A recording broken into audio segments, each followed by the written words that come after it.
하나님의 말씀은 요한복음 12장 12절에서 19절 우리 지난주에 하다가 마쳤는데 이 내용이 아주 깊습니다.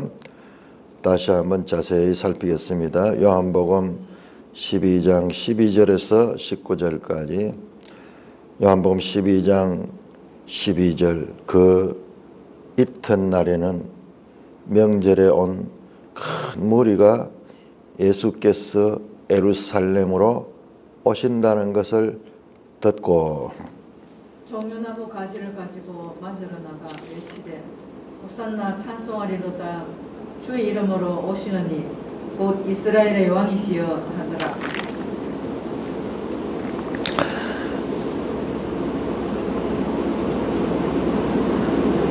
예수는 한 어린 나귀를 타고 어린 나귀를 보고 타시니 이는 기록된 바 시온 따라 두려워하지 말라 보라 너희 왕이 나귀 새끼를 타고 오신다 함과 같더라.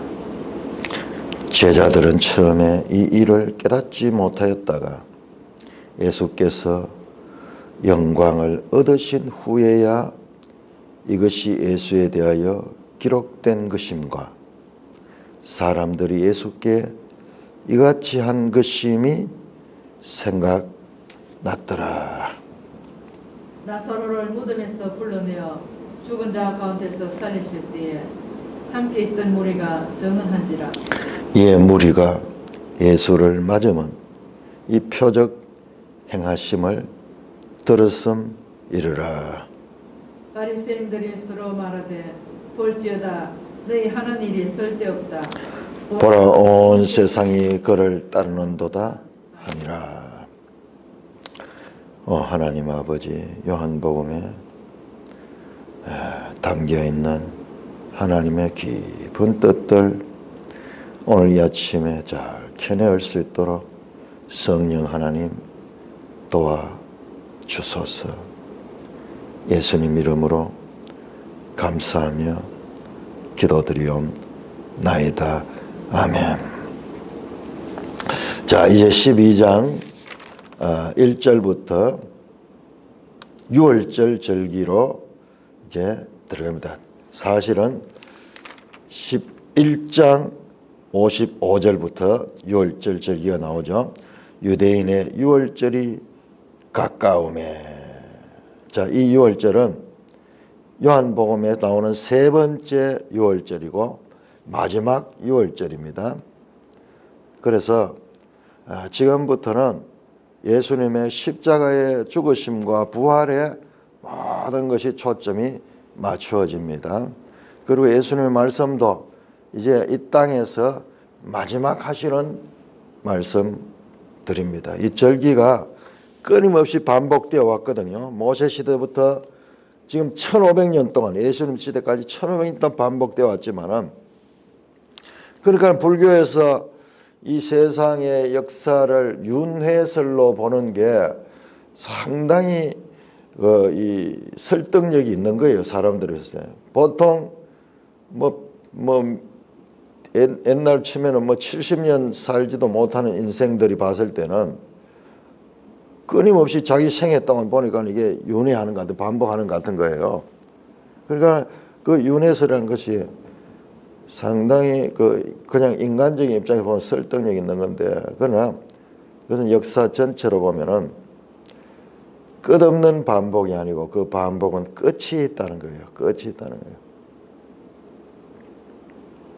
그 마지막 6월절이고 예수님은 이 6월절을 성취해버립니다. 더 이상 성경에 6월절이 안 나옵니다. 사도 바울이 예수님을 우리의 6월절 어린 양이신 예수님이 절기를 다 완성하세요. 다 성취해요. 그걸 우리가 봐야 되는 거예요. 그러나 유대인들은 아직도 이 6월절을 얼마나 철저하게 지킨지 몰라요. 그런데 그 유대인들이 지키는 6월절 절기의 의식을 가만히 보면은 지금 이미 오신 예수님에 대한 의식이 거기 다 들어있어요. 내가 이거를 지금 아직까지 자료를 찾지를 못했는데 그 유대인들 이 유월절 지키는 절기 가운데 어떤 게 있느냐, 그럼 의식 가운데 어떤 게 있느냐 그러면은 여러분 이때 우리는 그냥 유월절 말하면 이때 부르는 시편이 있고 이때 이 주고받는 대화가 있고요. 이때 이제 이게 유월절은 하루지만은 곧 무교절로 이어지잖아요. 그래서 이것도 8일이에요. 알고 보면은 14일에서 21일까지. 항상 유대인들의 절기는 음력으로 돼 있어요. 그러니까는 15일이 항상 들어가요. 초막절도 15일부터 나오죠. 그다음에 유월절도 지금 그런 거죠. 그럼 오순절은 다르죠. 잠깐 이 봄절기와 가을절기는 음력을 기준으로 하고 있다. 그래서 저 가을절기는요, 초막절은 우리나라 추석하고 겹칠 때가 많이 있어요. 자, 이렇게 있는데 이 마지막 유월절이에요. 유월절 이야기 더 이상 안 나옵니다. 요한계시록도 안 나옵니다. 이것만 봐도요, 요한계시록에 나오는 절기 오순절도 안 나옵니다. 무엇 나오느냐? 장막절 나와. 장막절. 그러니까 우리가 이게 초막이라고 안 하고 장막이라 그래버리니까 그걸 또 못 봐는 거예요. 장막절에 대한 것은 7장에도 나오고 그리고 저 21장에도 나오는 거예요. 그러니까는 이 계시록 가운데서는 장차 재림하실 예수님의 때까지를 다루고 있기 때문에 오순절도 사도행전 2장이 나오고 더 이상 안 나옵니다.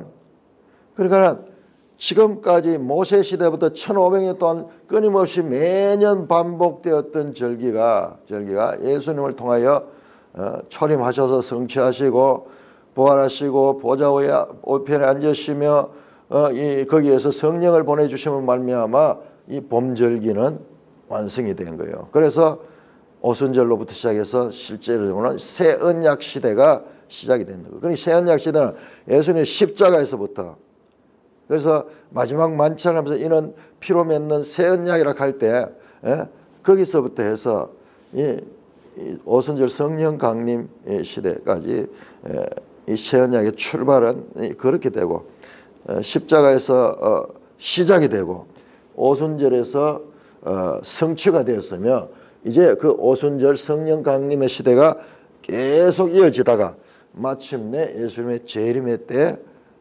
온전한 하나님의 장막이 사람들과 함께 하시는 그와 같은 관계로 이루어지는 거예요. 그러니까 이 절기가 얼마나 중요한지 몰라요. 이 절기가. 그게 이 절기는 하나님이 이 세상을 다루시는 시간표예요. 시간표. 하나님의 시간표니까는 우리 인간 시간표는 1년 단위로 길게 봤자 50년 이렇게밖에 못 보지만은 이것은 1000년이 하루 같고 하루가 1000년 같다 하는. 그럼 실제로요, 이스라엘 사람들은 지금이 이 아담 때를부터 해가지고 지금까지가요 5000 한 7, 800년 이래 됐어요. 그 사람들은 그렇게 시간을 그렇게 계산하고 있어요. 주의 깊게 우리도 봐야 돼요.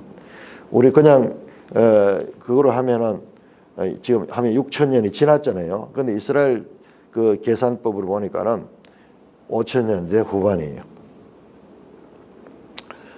자, 그렇게 해서 예수님께서 이제 유월절 기사가 잠깐 나왔고, 자, 그러니까는 여기서 우리 봐야 되는 거는 54절까지 11장 54절까지는 우리가 이걸 수전절로 봤습니다. 수전절로 봤어요. 이거 중요합니다. 수전절로 봤다. 11장 54절. 그러면 언제 10장 22절에서 11장 54절. 11장은 나사로 부활 사건이죠. 나사로 부활 사건. 이거를 우리가 묶어버리는 거예요. 이거 큰 그러한 해석법인데 이게 전혀 이것이 무리한 해석이 아니에요. 왜? 수전절도 초막절의 연장이라는 걸 우리가 봤습니다. 그리고 빛의 절기고, 그리고 여기서도 예수님께서 내가 세상의 빛이라는 것을 나타내십니다. 11장에서 나타내시죠. 낮이 12시에 밤이 오면 일할 수 없다. 이 이 빛이 있는 동안에 그러면서 이 초막절 절기의 상징인 불과 빛에 대한 메시지를 여기서 선포하시면서 죽었던 나사로를 살리시는 그 사건인데 이게 수전절과 연속성을 가진다. 이 수전절이 12월이죠. 여기 이제 겨울절기인데 우리하고 항상 이게 한 보름 정도가 차이 나니까요. 그래서 11월, 12월이 겹쳐지는 거예요. 그러니까는 쉽게 해서 11월 25일부터 시작해요. 요거는 또 25일부터 시작했죠. 그래서 12월 2일까지 8일 동안 지켜졌다. 그러니까 모든 것이 요 수전절은 모든 것이 초막절을 따르고 있다. 절기를 지키는 기간이나 절기 동안 하는 의식이나 그다음에 실제도 그들은 이 작은 초막절, 기슬레월의 초막절하고 그들이 이걸 부르고 있고 그리고 이 하는 말씀을 이때 낭독하는 그게 있거든요. 그것도 초막절하고 같이 하고 그 다음에 초막절에 하는 행사를 합니다. 이 사람들이 초막절에 하는 행사를 합니다.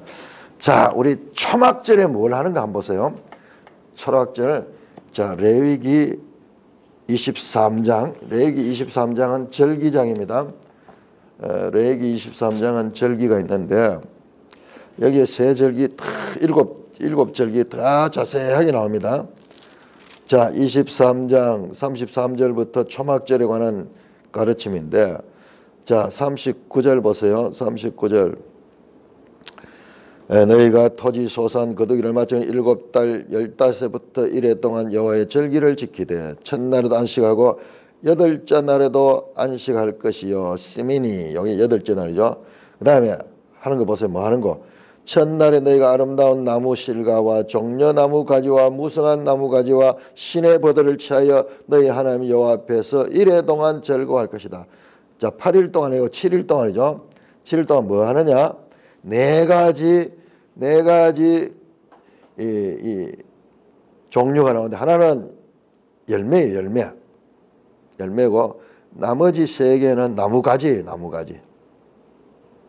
종려나무 가지를 자세히 보세요. 이걸 가지고 어떻게 하냐? 이걸 묶어 가지고 지금도 보니까는 이것을 이 과일은 손에 들고 요 세 개의 나무 가지를 묶어 가지고 그렇게 흔들면서 춤추고 노래하고 있어요. 그 사진을 다 보여줘야 됩니다. 대단하죠. 지금 얼마 됐습니까? 시간. 이 모세의 법으로부터 3,500년이 지난 지금도 이걸 그대로 지키고 있는 거예요. 매년 1회 동안 이 절기를 지키라. 1회 동안 초막에 거주해야 돼 이때. 그런데 그걸 지금도 지키고 있고 자, 종려나무 가지를 흔든다 이날에. 자, 이따가 보면은 알겠지만은 지금 여기 보세요. 12장 13절 뭐 예수님이 지금 예루살렘으로 입성하는데 지금 종려가지를 가지고 막 흔들고 있잖아요. 그 초막절로 지금 초막절의 그 의식으로 예수님을 지금 바라보고 있다는 것을 알 수가 있는데요. 자, 요거는 이거 나왔는 김에 이거부터 먼저 볼까요? 자, 종려나무 가지 한번 볼까요? 종려나무 가지 마카비 합니다. 마카비 상부터 보겠네요. 마카비서 수전절에 관한 절기는 마카비서를 보지 아니하면 안 돼요. 자, 마카비상 13장 51절. 자, 제가 가지고 있는 마카비상 13장 51절에는 이렇게 기록이 됐습니다.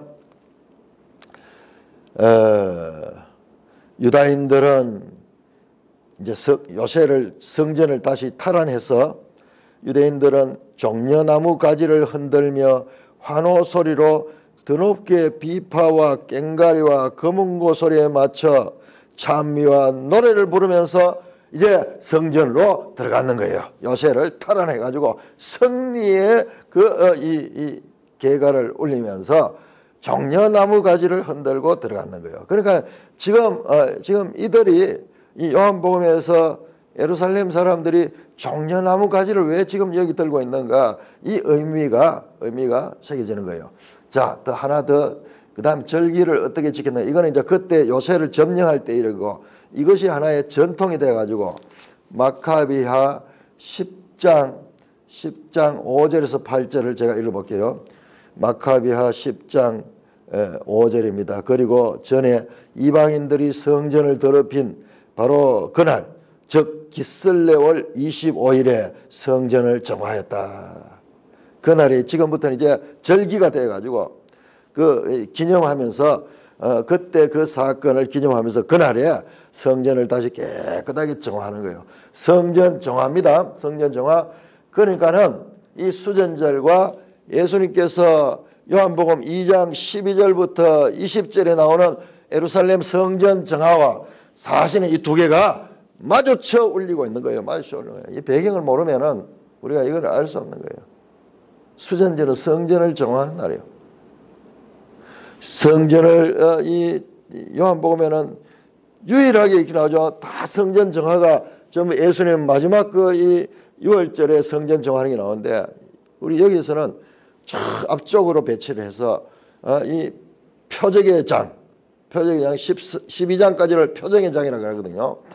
표적의 장 처음과 표적의 장 처음 그 6월절에 성전 정화했는 것과 표적의 장 마지막 수전절에 예수님께서 성전 정화하는 그때 기적을 행하시는 거예요. 이것이 바로 죽은 자를 살리는 기적이에요. 이 두 개가 마주쳐 인크로즈를 이루고 있고, 자, 성전을 정화했다. 이거 좀 중요합니다. 그러니까 수전절 캐프니까는 수전 가는 게 이게 수리할 숫자거든. 전을 수리했다 이래 되니까는 이걸 잘 모르는데, 성전을 정화했다, 깨끗하게 정화하고, 옛날에 있던 그 안티오쿠스 에피파네스가 세웠던 그거 다 치우고 제거하고 제단을 뭐 새로 만들었더라고요. 그러니까 그게 수리했다 이 말이 되는데, 자, 성전 정화라고 이름을 딱 가지면 이 두 개가 딱 깨닫게 되는데, 자, 25일에 성전을 정화했다. 초막절과 마찬가지로 보세요. 초막절과 마찬가지로 이렇게 기슬레월의 초막절, 수전절은 기슬레월의 초막절하고 이름을 붙여져 있고, 다시 또 이야기하잖아요. 다시 또 초막절하고 똑같이 했다는 거예요. 초막절과 마찬가지로 이 즐거운 축제는 8일 동안 계속되었다. 초막절과 마찬가지로 이 즐거운 축제는 8일 동안 계속되다. 그들은 얼마 전까지만 해도 초막절을 제대로 지키지 못하고 산과 동굴에서 들짐승처럼 지내던 일을 회상했다. 그 뺏겼던 초막절, 왜 그러면 6월절도 못 지키고 다른 절기도 못 지키는데 왜 초막절만 유독 이야기하는지도 모르겠네요. 그러니까 이거는 작은 이 수전절은 초막절이다. 그들은 나무 잎으로 엮은 화환과 아름다운 나무 가지와 종려나무 가지를 흔들고 성전에, 요게 또 아까 이야기했던 레위기만처럼 초막절의 의식을 요날도 그대로 했다는 거예요. 성전의 정화를 성취해 주신 주님께 찬미를 드렸다. 누구든지 해마다 이 축제를 지키라고 명하였다. 그래서 거예요. 그래서 지금 우리가 요한복음 12장에 나오는 이 예루살렘의 명절을 지키러 온 사람들이 호산나 그러면서 이 종려나무 가지를 흔드는 이 장면은 지금 초막절을 완성하신 예수님으로 이들은 예수님을 생각하고 있는 것입니다. 뿐만 아니라 거기 나오는 말씀, 호산나 찬송하리로다. 주의 이름으로 오시니 곧 이스라엘의 왕이시여. 호시안나, 이 말은요 시편 118편 25절인데 호시아 나 아나, 호시아 나 아나, 이거 기도할 때 계속 보면 호시아 나 아나, 아나 하는 것은 지금 호시아 구원하소서, 구원하여 주옵소서, 간절히 비오니 구원하여 주옵소서, 이제 구원하여 주옵소서. 이와 같은 이 시편 118편 25절에 초막절에 부르는 노래를 부르고 있는 것입니다. 초막절에 부르는 노래 부릅니다. 그런데 거기까지는 시편 118편 25절이고 주의 이름으로 오신 이여 찬송하리로다, 호산나 찬송하리로다.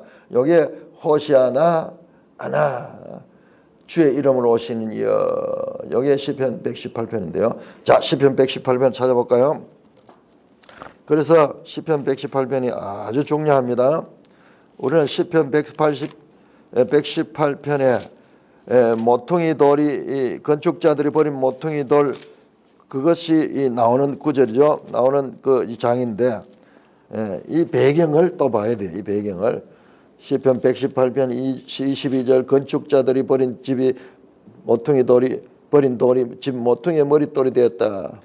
자, 그 뭔데 그 바로 뒤에 나오는 게 뭐냐면, 이날은 여호와께서 정하신 것이다. 이날에 제가 오다가 지금 이 유모세라고 그 이스라엘에 가서 10년 동안 공부하고 이스라엘의 절기와 이걸 연구했는 분이 이야기 나오는데요. 내가 어제 이야기한 아제라트가 나오는데,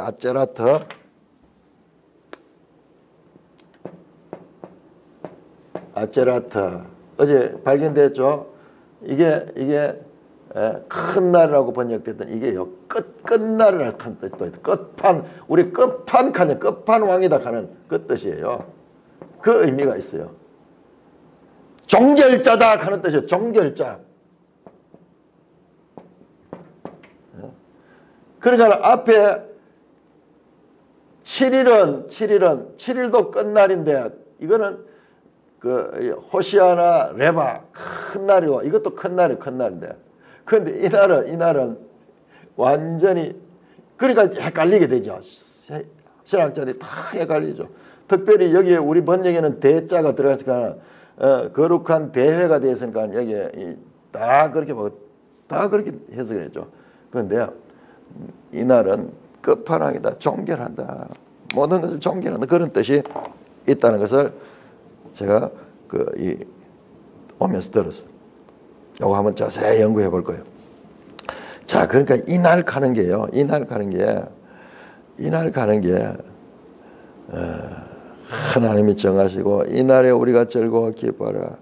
이날이 궁극적으로는 새 하늘, 새 땅, 새 예루살렘 성에 입성하는 때예요. 입성하는 때. 자, 그 다음에 나오면 25절 여호와여 구하옵나니, 이제 구원하소서. 바로 이거예요. 호시아나 아나. 여호와여 우리가 구하옵나니 이제 형통하게 하소서. 그런데 이보세요. 요한복음에는 요 두 번째 거는 없고, 두 번째 거는 곧 이스라엘의 왕이시여 하잖아요. 이스라엘 왕이시여. 이 충격이에요.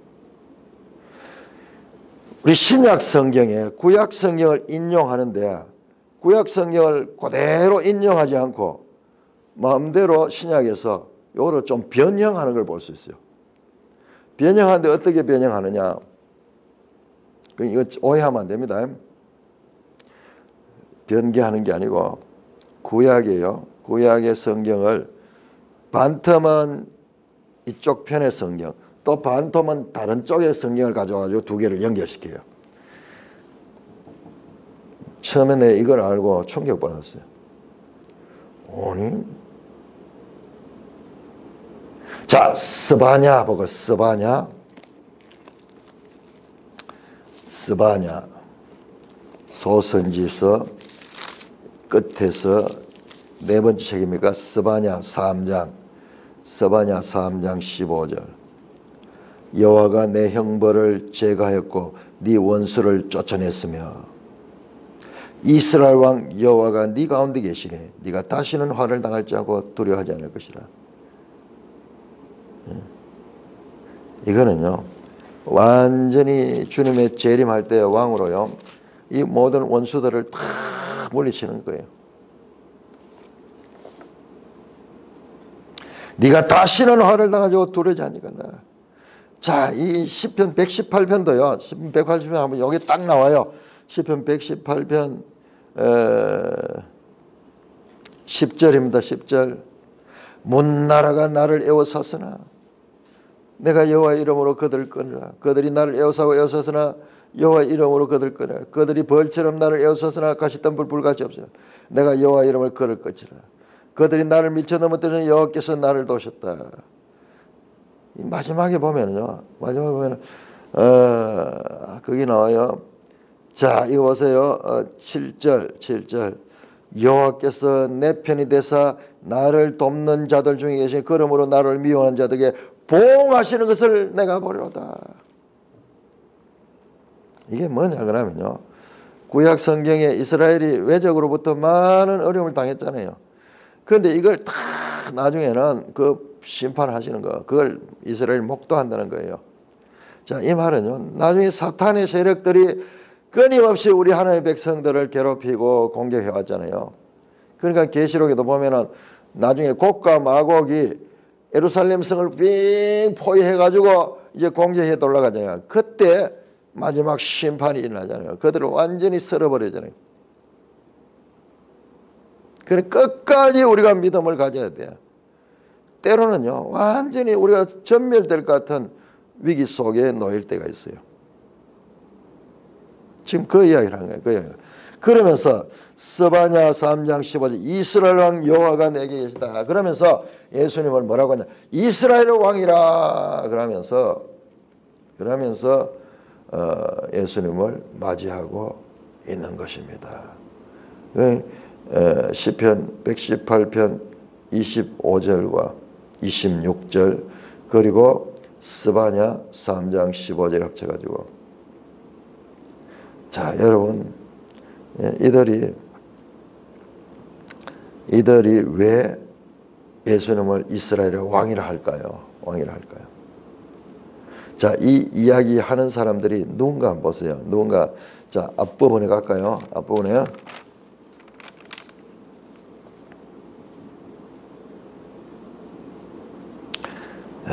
11절에 보시면은 나사로 때문에 많은 유대인이 가서 예수를 믿은 거예요.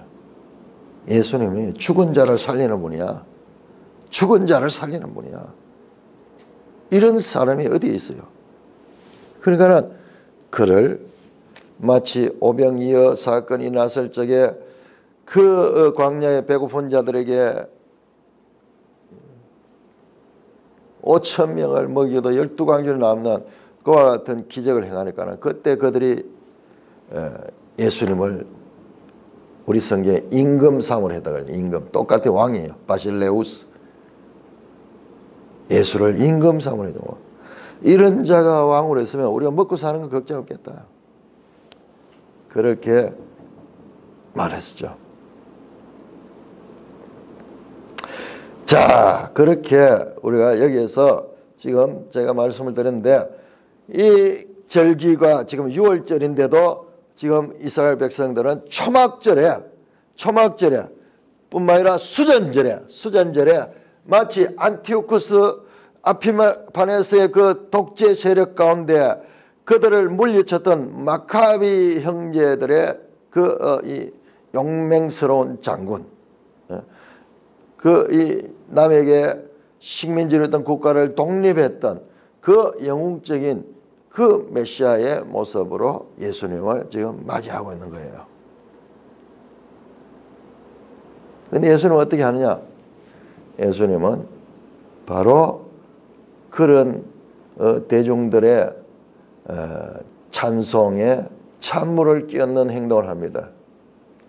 9절 14절 예수는 한 어린 나귀를 보고 타셨다. 당신은 마카비 같은 영웅입니다. 당신은 개선 장군입니다. 당신은 우리의 임금이 될 사람입니다. 당신이 저 로마를 물리치고 이제 우리를 이 세계에서 가장 큰 나라로 만들어줄 우리의 지도자입니다. 환호합니다. 지금도 마찬가지죠. 지금 대통령 후보들이 가니까는 그 지지자들이 와가지고 와 하면서 막 환호하고 그렇지 그때나 지금이나 똑같아. 왜? 죽은 자를 살리는 분인데. 그런데 예수님은 한 어린 나귀를 보고 타셨어요. 아니, 백마를 타고 지금 예루살렘 들어가야 되는데 어린 나귀를 타면서 우스꽝스러운 거예요. 그것도 어린 나귀. 그러면서 스가랴 9장 9절을 인용합니다. 시온에 따라 두려워하지 말라. 보라, 너희 왕이 나귀 새끼를 타고 온다. 자, 저들은요 종려 가지를 흔들고 초막절은 종결이에요. 종결. 마지막 왕으로 예수님을 맞이하고 있는데 예수님은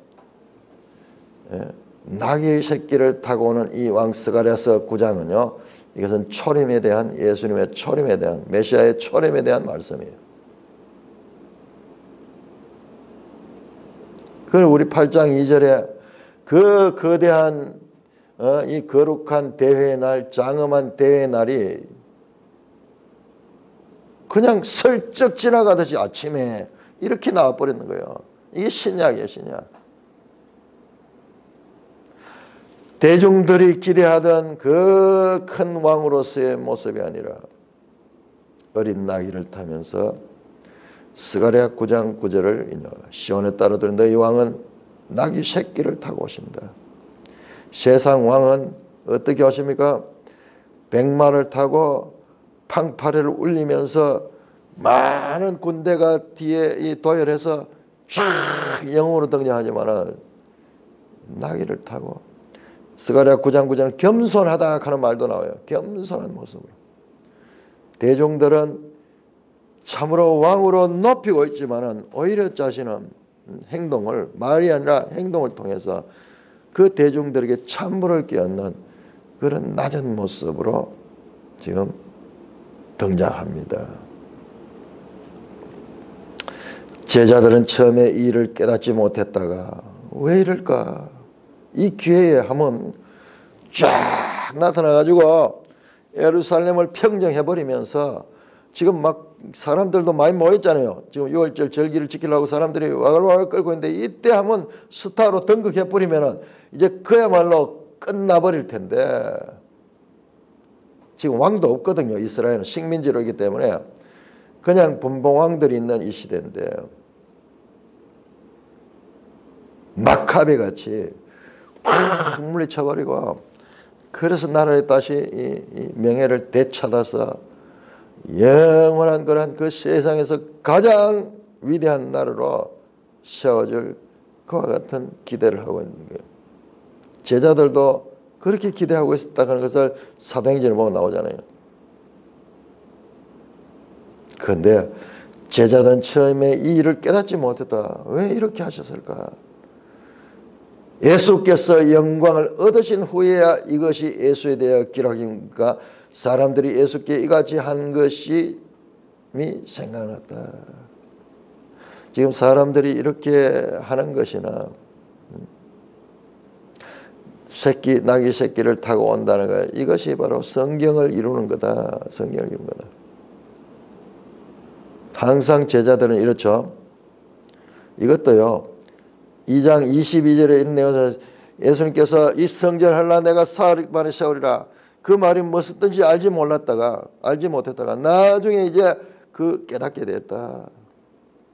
지금 마지막도 마찬가지예요. 여기서도 제자들이 예수님이 하는 행동을 이해하지 못했다가 이제 나중에야 깨닫게 됐다. 예수님의 생각과 제자들 생각이 평행을 이루면서 하늘을 나는 것과 땅을 나르면서 계속 오해하고 있는 그런 모습도 여기 무지한 제자들의 모습도 드러나고 있습니다. 지금 오병 이후 직후에도 이렇게 이 사람들이 예수님을 왕으로 삼으려 했듯이 지금도 마찬가지입니다.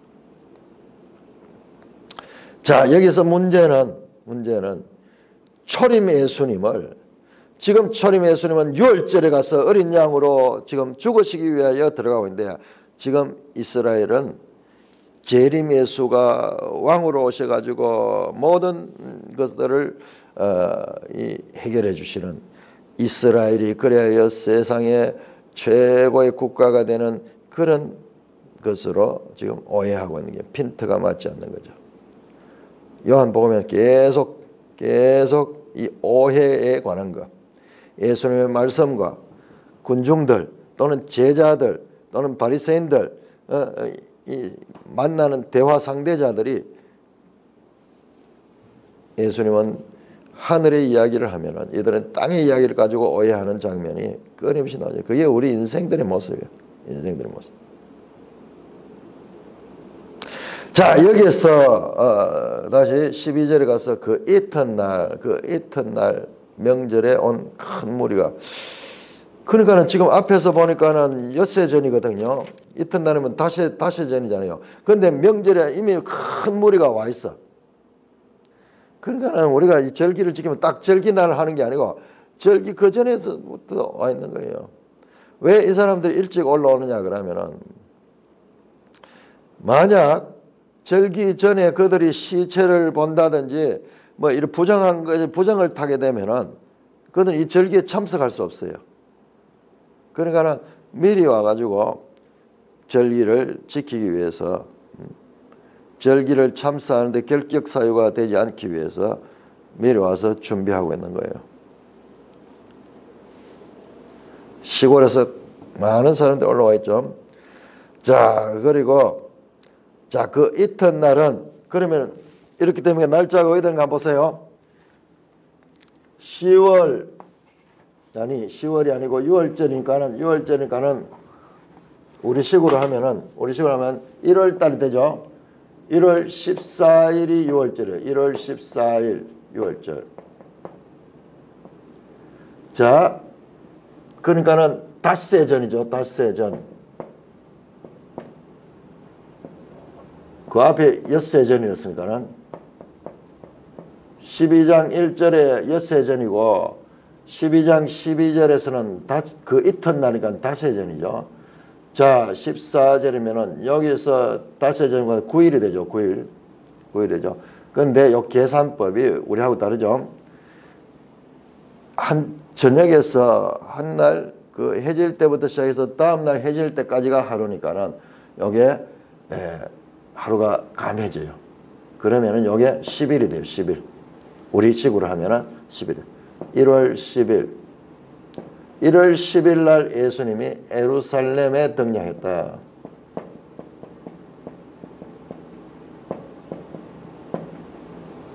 왜 이 날인가? 그러니까 요한복음에는 모든 시간, 공간, 대화, 소품들 다 메시지를 지금 전한다 그랬죠. 자, 왜 이 날인가? 자, 요 날이요. 주일날이에요. 주일날. 일요일. 그래 어제가 뭐냐 그러면 요 9일날이 여기 안식일을 지나고 안식 후 첫날이에요. 그래서 이걸 갖다 종려주일이라고 지키죠. 종려주일. 그것도 참 웃긴다. 지금 생각하기에는. 지금도 종려주일 하면서 이렇게 지키거든요. 종려주일. 지금 여기서는 종려나무를 지금 잘못 흔들고 초막절로 지금 오해하고 하는 일인데, 이거를 또 어떻게 기념해가지고 그 부분도 한번 자세히 한번 또 연구해 봐야 되겠네요. 이건 완전히 지금 오해하는 게거든요. 지금 여기는 종려가지를 가지고 환호할 때가 아닌데, 초막절에 하는 거, 수전절에 하는 거를 지금 6월절에, 지금 예수님은요, 그 11장 54절까지 나온 수전절에서 3개월이 지났어요. 3개월이 지났습니다. 6월절이 되었잖아요. 그거는 12월달 절기고, 이건 지금 3월달이거든요. 우리로 치면은 그거는 지금 이게 우리로 치면 3월달이 유대인에게서는 이게 종교력으로 6월절 있는 달을 첫 달로 해라 그래서 이게 1월달이 되는 거죠. 자, 그래서 지금 오해를 하고 있는데, 초막절에 종결에 해야 될 거를 지금 넌센스가 지금 일어나는데 이걸 지금 교회에서 종려주일로 해가지고 그거를 뭐 이렇게 지킨다. 그거 한번 살펴봐야 돼요. 자, 그렇게 되었는데 왜 이날인가? 이날인가?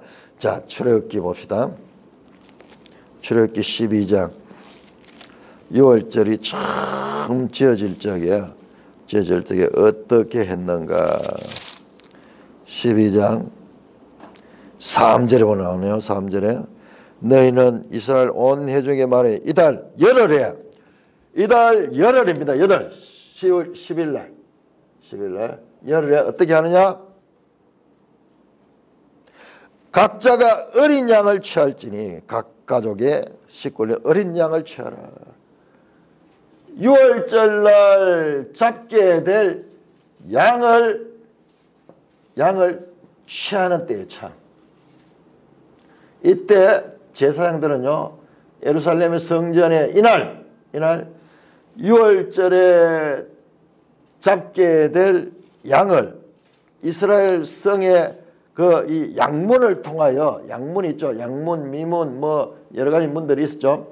그 양문을 통하여 양을 가지고 들어가 가지고 4일 동안 여기에 보관하고 있는 거예요. 이때 선택. 열흘 전에 선택하는 거예요. 그래서 이 기간 동안은 보호하는 거예요. 이게 흠이 있는가 없는가 여기 살펴보고 그렇게 합격이 되면은 이것은 구별해 가지고 보호하는 거야. 지금 이 보세요. 예수님이 하시는 모든 일들이요. 지금 6월절 절기를 이루고 있는 과정이에요. 그런데 어떻게 지금 무리들은 초막절 이 세상의 종결자로서 오해할 수도 있죠. 오해할 만하죠. 왜 그런가 하면은 종말이잖아요. 종말. 근데 종말에 대한 오해가 다르잖아요. 이 종말의 시작이죠. 시작. 예수님은 종말의 시작이고 종말의 완성이 있는데 완성.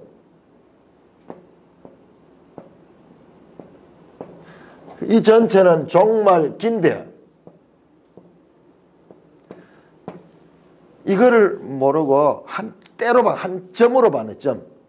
점이 아니라 이 긴 시간의 선인데 그러고 보니까는 지금 이들이 지금 하는 것은 이 종말의 완성 때 정말 초막절이 완성될 때 해야 될 그 의식을 지금 하고 있으면서 이걸 통해서 요한복음은 그 예루살렘의 군중들과 예수님 간의 이 빈트가 맞지 않는 부분을 지금 보여주는 거예요. 우리가 늘 이렇게 오해를 하는 거예요. 그럼 우리는 항상 성경을 통해서 볼 적에 우리 자신의 판단을 절대 하지 않아야 돼요. 저도 지금 성경을 보면서 계속 내가 지금까지 가지고 있던 잘못된 관념들 고쳐나가고 있거든요. 열린 마음을 가져야 돼요. 왜? 우리 인생들은 그렇게 불완전해요. 생각하는 게 끊임없이 열린 마음을 가지고 내가 가지고 있던 그 안에 갇히지 말고 그 수준에서만 머물지 말고 이게 열고 점점 더 밝은 빛을 받아들여야 되는데 우리 이 개인들의 신앙이 그렇지 않은 경우가 많이 있죠. 자, 그렇게 해서 예수님이 그 이튿날 예루살렘에 들어온 이유가 무언가를 알 수가 있습니다. 철저하게 예수님은 이 절기를 통하여 그림자처럼 나타났던 그것을 성취하는 거예요. 지금 이후로 예수님의 이 사건 이후로 또 계속 유대인들은 지금 이걸 지키고 있지만 이제 그 끝이 났어요. 지금도 이렇게 해요. 지금도 이 사람들은 그렇게 하는데 끝이 났어. 지금은 예수 그리스도 안에서 그것이 완성이 되어버렸어. 그러니 지금 뭐냐? 요한복음은 예수님은 누구냐? 지금까지 모세의 법으로 나타났던 그 절기에 성취하십니다. 안식일의 주인이시고 그리고 모든 절기들을 완성하시는 분이시고 실체시다. 그것을 우리가 알 수가 있습니다. 자, 이렇게 해서 예수님의 예루살렘 입성합니다. 지금 어떻습니까? 분위기는 험악하죠. 예수를 잡아 죽이려 하는 산헤드린의 결의가 다 끝난 상태고, 그런데 무리들이 일방적으로 그 나사로의 그 죽었다 사는 그 소문을 듣고 지금 예수님을 이 왕으로 그렇게 막 호칭하면서 열광하고 있습니다. 그러나 예수님은 거기에 조금도 동조하지 않고 오히려 어린 나귀를 타면서 그들의 기대와 예수님의 행위는 완전 하늘과 땅처럼 다릅니다. 백마처럼 빵빠를 울리면서 위엄을 가지고 무서운 모습으로 등장하지 않고 겸손하고 낮은 모습으로 나귀 새끼를 타고 지금 입성하고 있습니다. 예수님 지금 죽으러 가잖아요. 그런데 이들은 지금 왕이라고 그렇게 환호하고 있습니다. 17절 나사로를 무덤에서 불러내어 죽은 자 가운데 살릴 때 있던 무리가 증언하니라. 지금 이 사람들이 이렇게 열광하는 것은 이거 받는 거예요. 그 유대인들이 많이 있었잖아요. 그 자리에. 예루살렘에 온 사람들 많이 있었잖아요. 가서 이제 입소문이 나는 거죠. 사람들이 열광합니다. 18절 이에 무리가 예수 맞으면 이 표적 행하심을 들었습니다. 바로 이 마지막 표적 죽은 나사로를 살리는 거예요. 이걸 듣고 그들이 이분이 오면은 이분은 지금 우리 민족을 살릴 뿐이다. 자, 그러니까는 바리새인들이 서로 말하되 예수님께 눈에 심지를 켜고 예수님을 잡으려고 하는 바리새인들이 뭐냐면 회의를 통해 가지고 우리가 예수를 잡아 사형시키자 이렇게 결의했음에도 불구하고 군중들이 수많은 군중들이 요세푸스의 기록에 하면요 이때 예루살렘의 순례자들이 250만 명이 돌았다고 하는 거예요. 그런데 그게 도저히 믿어지지 않아요. 믿어지지 않아요. 그래서 어떤 학자들은 그건 좀 과장됐다. 한 10만에서 한 15만 정도. 말이 250만 명이지. 여러분 그 예루살렘 좁은데 250만 명이 돌아가지고 어디 설 자리도 있겠어요. 그 당시에 그 이 수를 세하는 게 어떻게 참 과학적이지 않았겠죠. 엄청 많이 왔는 바글바글바글바글 하는 거예요. 사람들 그때 어디서 먹고 어디서 자겠어요? 식당에 있나 어떻게 하겠어요? 그러니 도시락을 사가지고 오고 그 다음에 잠은 어떻게 자냐 하면 그 예루살렘 주민들은 그때 순례객들에게 방을 다 내줘야 돼요. 예수님께서 방을 그 큰 방을 하나 얻는 것도 그런 기준에서 그렇게 됐어요. 자, 바리새인들은 다 결의를 하고 공권력을 가지고 이것도 좀 준공권력이죠. 실제 공권력은 로마고 이 바리새인들은 그 로마를 이제 통해 가지고 공권력을 행사할 수 있는 그 이스라엘 대표하는 그러니까 그렇지만은 실제 눈앞에 군중들이 저렇게 예수님을 따르는 걸 보니까는 와 이게 안 되겠구나. 자, 오늘 본문을 정리합니다. 무리들은 예수님을 마카비 같이 수전절에 그 이 마카비처럼 영웅적 계선 장군으로 종려나무 가지를 흔들면서 환영합니다. 제가 그래서 말하잖아요. 초막절의 영향력이 지금 여기까지 끝이고 있다. 12장까지 왔다. 12장까지. 그러니까 얼마나 이 초막절에 관한 기사가 지금 중요하게 다루어지고 있는가. 여기까지 지금 들어와 있는 거예요.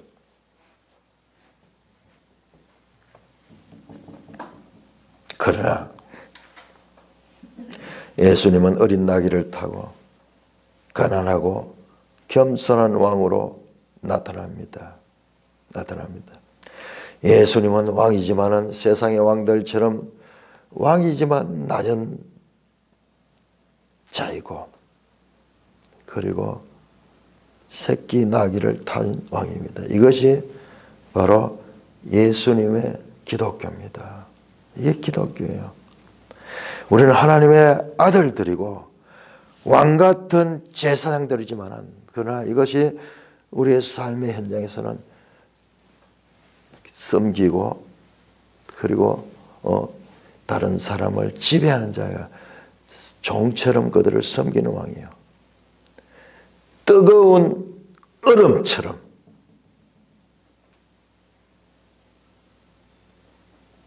차가운 불처럼 모순이죠. 말이 안 되죠.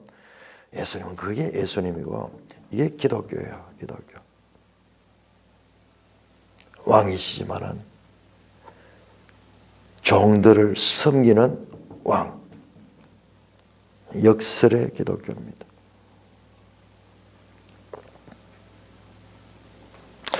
종려나무 가지를 흔드는 것은요, 계시록 7장 9절 10절에 보면 또 나옵니다. 이 일 후에 종려나무 가지를 들고 구원하심이 보좌에 앉으신 하나님과 어린 양이 있다. 그 이야기를 하는데요. 이게 진정한 초막절이에요. 이게 초막절이에요. 그런데 오늘 이 본문에서는 보면 6월절에 어린 양으로 죽으러 오신 예수님을 초막절에 오셔서 이 모든 세상을 통치하시는